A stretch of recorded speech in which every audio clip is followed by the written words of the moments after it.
Hi, welcome to A Slice of Life with Dominic Decker from Anxiety Master. I'm a coach and psychotherapist, and this is a little bit of a trial today.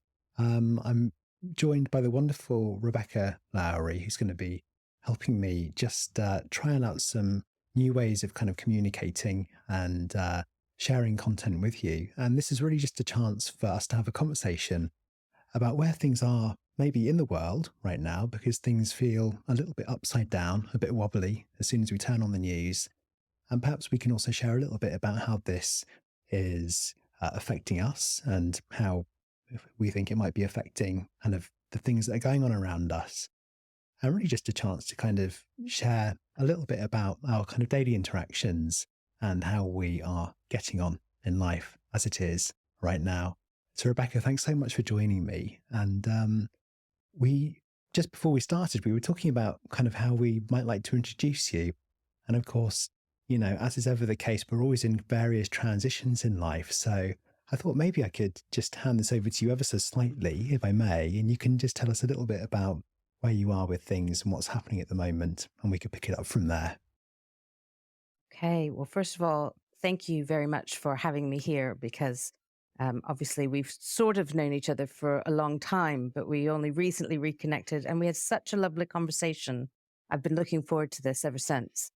In terms of who I am and what I do, like you said, it's very much in transition. I can give a bit of context. Mm. So, for 27 years, I've worked with people and in a variety of ways. So the first kind of 14 years of that was with massage and energy healing and body work and that sort of thing. And then I crossed that over with work in the sacred sexuality field. And then the previous work fell away, and the sacred sexuality, neo tantra flavored work became my work for the next 18 years. And just this past year ish, I've been feeling like there was a big shift coming, and it's still not all the way here, but it feels to me like the what I used to say was that I help men to explore and expand who they really are through the doorway of conscious sexuality, or to find the truth of who they really are through the doorway of conscious sexuality. And what I feel is happening now is that the doorway of conscious sexuality is falling away, but the essence of the work is not just the same, but deepening. And that essence of the work is more focused on awakening you to truth beyond habits, patterns, conditioning, that kind of thing, that which we really are, rather than a separate self. That's So, that's really interesting. I just wonder if before we dive maybe a little bit more into that, you mentioned the word tantra.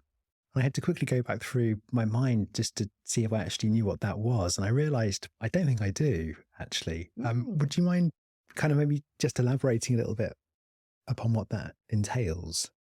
absolutely.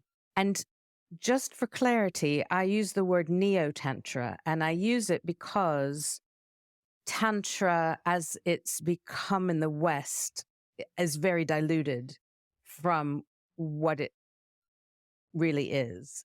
And so I feel like what I learned in the West, I learned most of the tantric flavored things that I learned in the UK and a little bit in America and some in Europe, but it was um, more modern, westernized aspects of Tantra. Tantra itself is a spiritual path to enlightenment, really. And it's about living ecstatically in the world as oneness, as beingness, that which we really are, which is difficult to point to with words. So if I stumble over my words a little bit, it's because there aren't any that directly point to that which we're speaking of. And in the traditional tantric path, I want to say paths because there's several tantric paths, um, is exploring the self.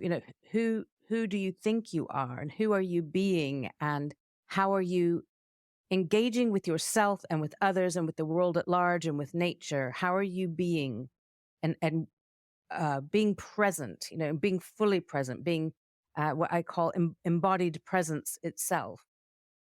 Lots of practices for those sorts of things. The Western version of Tantra has become very sexual. And I think it's because there's 112 sutras or teachings in Tantra. 6 of those are about sexuality. And I think the West, because it's obsessed with sexuality, it's dysfunctional around sexuality, has plucked those out and gone, you know what? Tantra's about sexuality.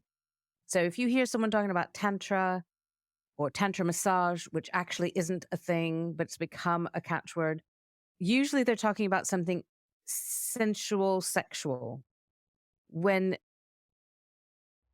that's not what it is at its core. What's interesting, though, is that if you were to study Tantra, actual Tantra, and all of the spiritual teachings of it, it will vastly improve your sex life and your intimacy. So it's complex. Well, that certainly sounds good. I think improving our sex lives is probably something that we're all interested in, at least to some extent or other. Mm. I was wondering a little bit maybe how that kind of intertwines with some of the work that you've done with men. And you were talking about this kind of sense of connection and this idea of truth. And it brings to mind a man I met recently who, to all intensive purposes, was very successful in his life. He had a good career, he had supportive family, and he'd kind of climbed the corporate ladder. And he now was kind of in his early to mid 50s now, but he just felt like something was missing. It was almost as if he'd done the things, he'd kind of ticked the boxes that he was supposed to tick. Almost perhaps with this expectation that there would be this kind of, the golden kind of gates of arrival would be, beckoning him at the end, as if, right, you've done everything right now. Now you've kind of finally arrived to the place where life is good and fulfilled and satisfying, and you have all of the things that you need. But he described that despite all of his efforts, he still had this sense of dissatisfaction, essentially, a lack of fulfillment, a lack of connection. And this had led him to a place where he was essentially a little bit confused, because it was almost as if, he as he described it, he said he felt like he'd been sold a story about how you're supposed to do life. Mm-hmm. And if you do life the right way, then good things will come. But although he had done all the right things and good things had invariably come, it wasn't delivering the feeling of connection that he had really, let's say, hoped it would, or at least projected upon it. And I guess I wonder a couple of things, really. I wonder if that brings anything to mind in relation to your work, and how that may relate to your work in terms of the connection that you've encouraged and led men to find for themselves. I mean, you've pretty much described the story of the bulk of my clients. That is pretty much all of them. Somewhere in their 50s, 60s. I even have a client in his 80s who, like you said, did all the right things that they were told to do, that society said this will make you happy. But they kind of did all that and then feel, and now what? So what? I'm empty, that kind of thing. And I mean, I have more to say on that I could possibly fit into one podcast. So let me see if I can be succinct. Not one of my strong points, but I will try.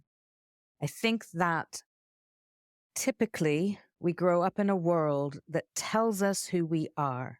So you pop out, you're told what gender you are, you're given a name, you're given often a religion, and then you're in this family that has its own set of values and meaning and rules and regulations. And then that family sits within the context of the local society and a bit of a larger society and the wider tribe. And all of these various concentric circles of of people that we may be connected to have their own set of values and meaning and what's right and what's wrong and what we're supposed to be and da da da. We get that showered upon us. So unless we are early on able to question some of that and not toe the party line, as it were, we do what we've been taught will keep us happy and keep everyone liking us. And, that's kind of a survival strategy as much as it is, well, what else would we do unless we can think outside of that? Mm, right? mm-hmm. And it's not to say that whole journey till you get to 50 or 60 or 70 or whatever is miserable. Of course, there are some good times. But I think what happens is later on in life, we think, well, I did that job for 25 years to get the gold watch at the end and it made my parents proud. I didn't really give a shit about that job, And so we start questioning, well, what has meaning to us? Mm. And what are my values? And who am I if I hadn't been told who I am? And I think, go on. No, so sorry, I was interrupting there. I think No, always. something which kind of comes to my mind is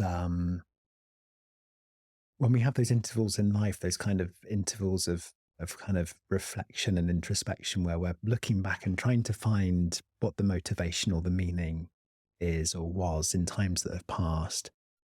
And of course, it's a really important part of the work to think, right, who do I want to be from now? And how do I want to start creating meaning in my life in the here and now?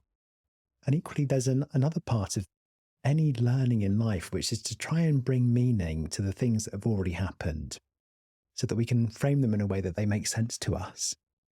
And that's a really interesting kind of part of at least any therapeutic work, really, is to try and find ways to extract meaning and function from times that have already passed.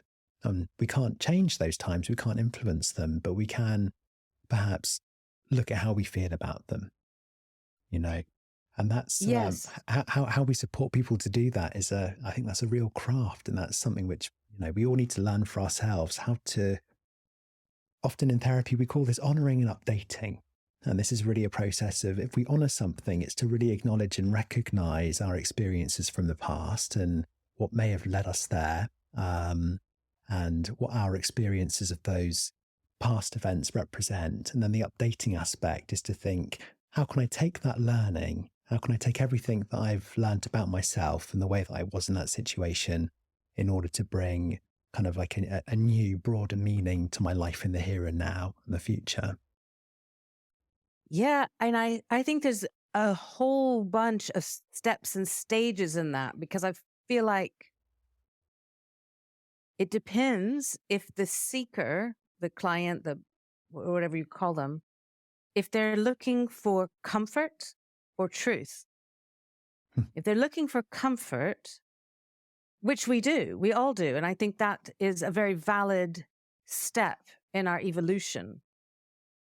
So I'm going to speak what might sound like against it, but I'm not at all. All meaning about anything is arbitrary, all made up. Every single thing only has the meaning we give it. Whether past or future or present, that's it. We're making it up all the time. There's no inherent meaning in anything, which I find quite comforting. I know a lot of people find devastating when we talk about it. So it kind of depends on, I guess, where you are. And so it can be very comforting to find meaning in things, or assign meaning to things, or decide what the meaning is, or change the meaning of something. Oh, I thought that thing was really bad when it happened, but now I look back and I can see how I grew from it. We can give it a good meaning. It's really neither, And so I think the meaning part of the journey is helpful, especially when we feel quite devastated by life. We can become it can be hard to move forward at all. And if we can at least reframe things, like I like what you said about honoring and updating, it gives a bit more power back, doesn't it? To go, okay, and now what do I want from here moving forward? And then I feel like if a person, and I use that term loosely, wanted to step into truth with a capital T, then there's a deeper journey to go on too, which is allowing and accepting things to be as they are. Allowing and accepting things to be as they are. Hmm. I think a lot of us might be quite scared of that. Yeah. Yeah. And I've had this conversation with people who say, but I want to pick a side. This thing is good and this thing is bad. Mm. And it depends, I think, really on your level of consciousness and awareness. And I don't mean that hierarchical either. I just mean that there's a level of consciousness where, of course, there's right or wrong. And then there's another level of consciousness that we might look at the bigger picture and say, well, actually, I thought, I don't know, this person stealing that woman's purse was a bad thing. But then you look at the bigger picture, and actually that led her to do something that she ended up teaching thousands of people how to not get their purse, or whatever. And it was the catalyst for something really good. Mm. So then was it Mm. bad? Really For fascinating. example. It kind of makes me think that actually meaning is kind of purely the thing that we derive ourselves. Meaning is derived from our own efforts, isn't it? And it can be changed. Yeah. So the woman in that story, which is maybe not a good example, but it's what came to mind. When she had her handbag stolen, she might be, this is the most terrible thing that ever happened to me, and life is terrible, and life hates me, and whatever she might be thinking. But then as she recovers from it, and she gets her power back, and she creates a whole, I don't know, big industry that makes her lots of money and helps thousands of people, she might go, oh my God, that was the best, worst thing that ever happened to me. Because now look how many people have been helped because of it, Mm. for example. Mm. And so then she might say, it was the best thing that ever happened to me, even though it was painful at the time. That brings to mind the book Man's Search for Meaning by Viktor Frankl. I don't know if you're Mm. familiar with that book. I've read it, yeah. Yeah, it was a long time ago that I've read it, so I'm slightly dubious to try and paraphrase it. But if correct me if I'm wrong on anything.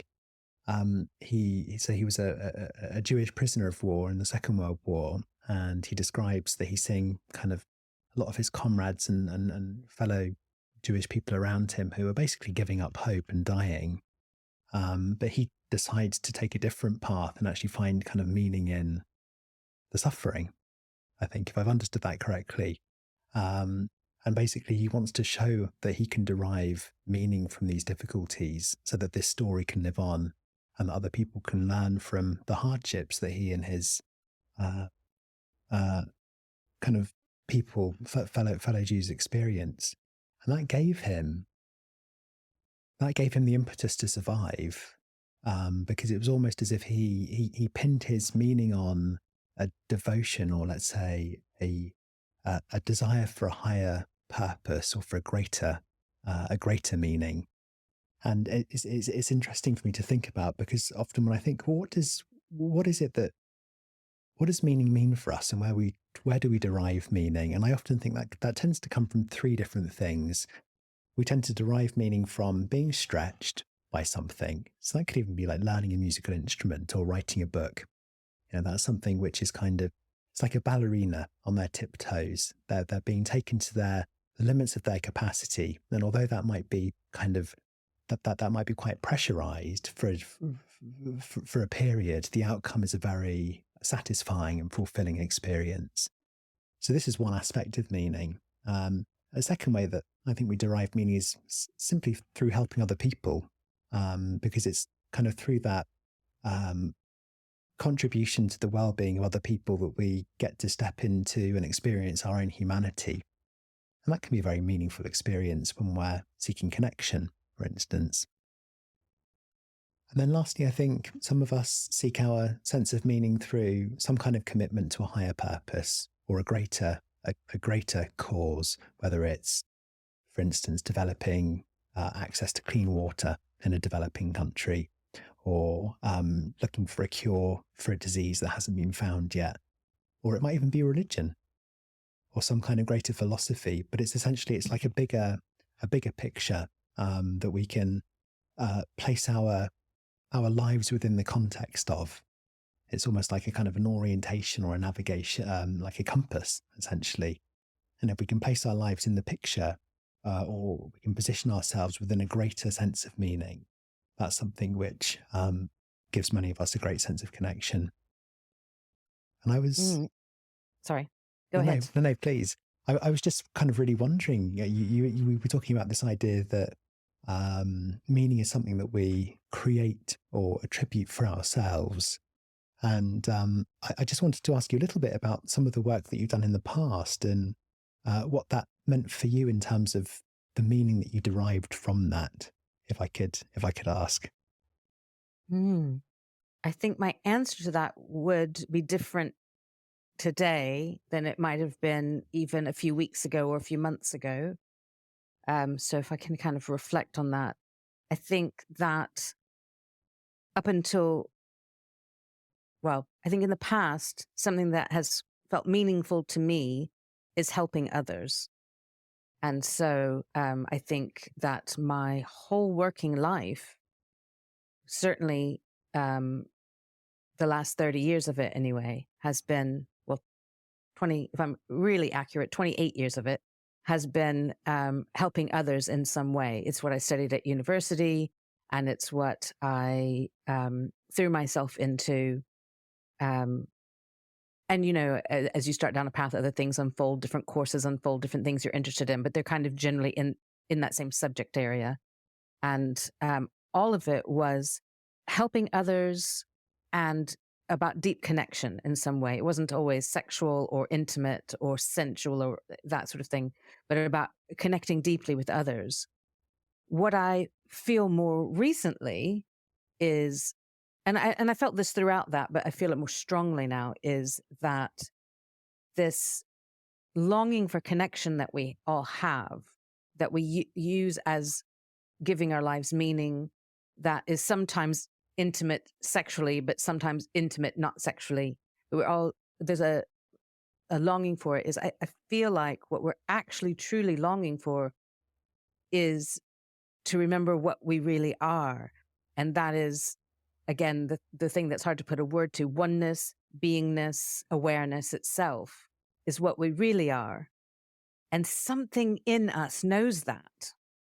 And so when we are connecting to what we perceive of as other, and that gives meaning, it feels good because we're almost like remembering that you are me and I am you. And it's like it's underpinning everything. And I think that's why that gives meaning. It's like we're sleuths on the path to what is, you know, deeply fulfilling and feels like deep connection and intimacy and something else you just said, but I've forgotten the word. And it's often mistaken for sexual when it's not, you know, but also it can be. And I think that's why we often assign meaning to places and things and jobs where there's connection involved, because I think there's God, I don't even have a word for it, an innate longing for connection. So when we find it, like in my work up till recently and even moving forward, there's, you know, I've had to connect deeply with my clients, intimately with my clients, some intimately sexual-ish, depending on what you think sex is, and some very intimate, you know, clients coming telling me their deepest, darkest, you know, secrets and desires. And even when they're not telling me, you know, many of my sessions begin with eye gazing. And with eye gazing, which is a tantric exercise, one of my superpowers, I guess, is that I call forth that which you really are, that truth bit. And it's like we clear that which isn't you: habits, patterns, thoughts, beliefs, conditioning, and who you really are begins to emerge and take up residence. And so then, whether that's going back into a relationship or going back into your job or life or whatever, it already has a deeper, more connected, more meaningful feeling to it because of what is engaging with it. Because there's more of what you really are engaging, instead of engaging through lenses of who you should be or what you've been told you are. I'm not sure if I answered the question or not. I think you did. Just from your description there, it just sounds like profoundly delicate work. Uh, Or Delicate. I would say precious and precious. profound. Precious. Yeah. I suppose when I use the word delicate, I think what I was referring to there is more people are really giving you the keys to the castle. Mm.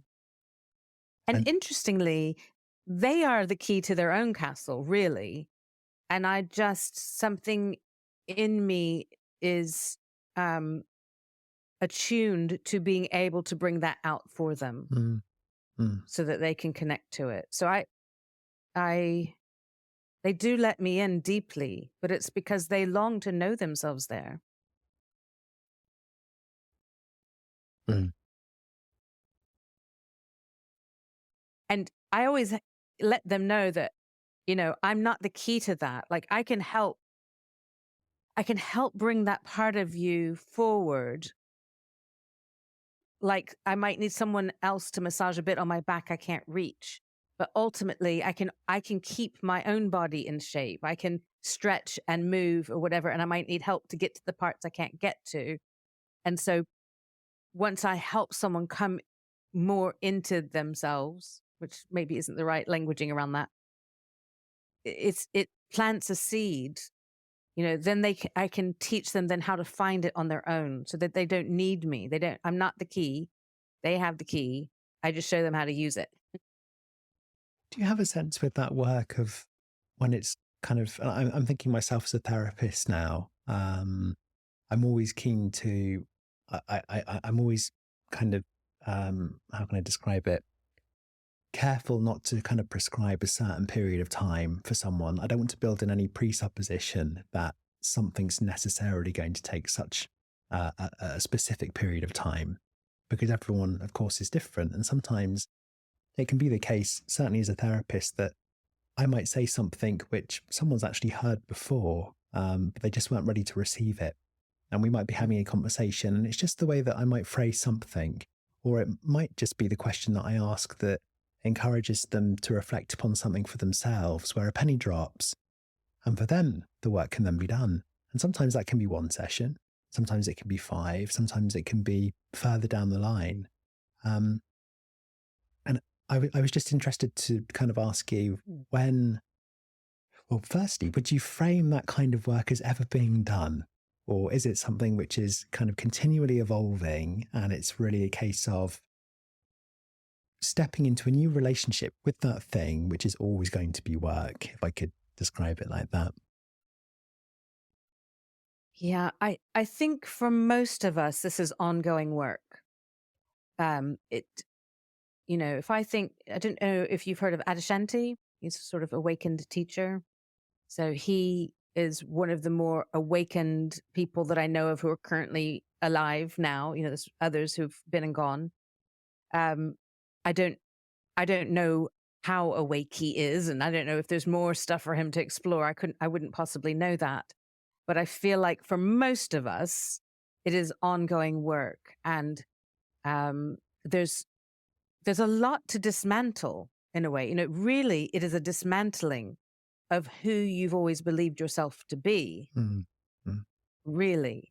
And a lot of stuff is screwed in tight, or hidden away, or, like I like to break up light, dark, and shadow. A lot of people use dark and shadow to mean the same thing, but I mean them as two very different things. So, for mm, example, we all usually are happy with our light self, the bits that are happy or can feel joy or whatever. Not everyone, but some. You know, the shadow, I mean to refer to the parts of us that are hidden, that we haven't yet brought out into the light, that we haven't either explored or that we didn't know were there, or that maybe has been too painful to go back and reclaim, that sort of thing. And the dark are the parts that we currently would consider dark and evil, mean, mm, parts mm, of us that might, I don't know, rape and pillage and plunder and, those sorts of things. We all are everything, really. mm, And we all have that in there. And so I think some people's journeys lead them to need to explore those things to come to wholeness. And some people seem to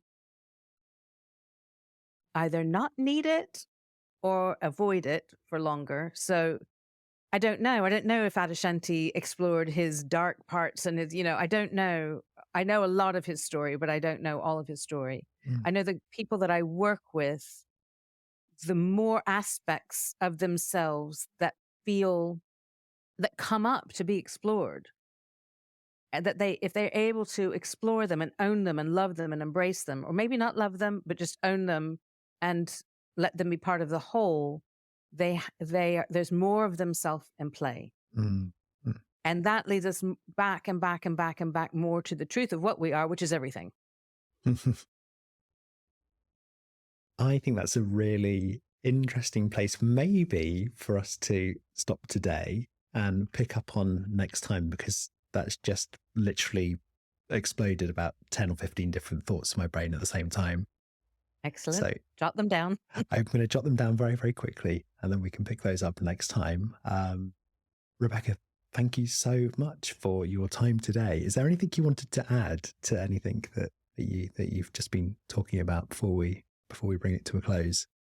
Yes, actually, I want to say that I just want to point out to anyone listening that some of what I'm saying might sound really pretentious, and I don't mean it to be at all. I am very much on my own journey of this awakening stuff. My own journey has deepened, and my work is evolving. And so anything I'm talking about now and the words I'm using, the way I'm explaining it, is me very much an exploration.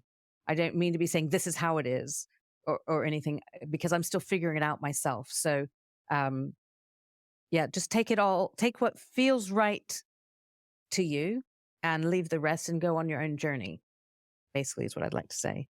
And thank you for having me. You're welcome. I think that's just a final word from me. I think that's so important what you've just said there. The ability to be playful and graceful with ideas is so important, isn't it?